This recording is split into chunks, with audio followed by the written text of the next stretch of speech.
Athens Unveiled by Angelidakis, published by Oro Editions, and in fact this is the second book I have come across by this particular author. It's a lovely coffee table book, and this is the first one I read, which is called Rooted in the Hood, which is an exploration of the wonderful gardens, the hidden gardens that you can find in New York.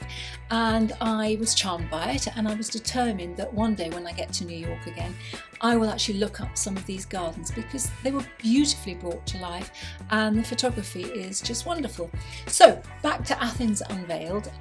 This is a similar format where she takes you around the various areas of Athens, but in this one she has concentrated on the end of the 19th century, when in fact Athens as we know it today didn't really exist. The old ruins were there of course, but a lot of Northern Europeans came down and started building, and they started building in the neoclassical design, which was a response to the Rococo and the Baroque. So there are beautiful line buildings all over the city, and she transports you to several of them to look at in a bit more detail.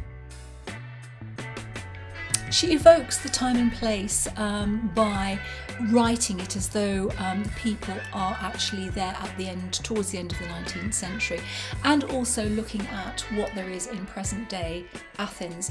So she looks at various buildings, she looks at various areas, and she explores the city through the lens of history. So there was, for example, someone called Ernst Ziller, who was a respected architect and man of letters, and he was responsible for constructing a lot of the neoclassical buildings that can be seen today.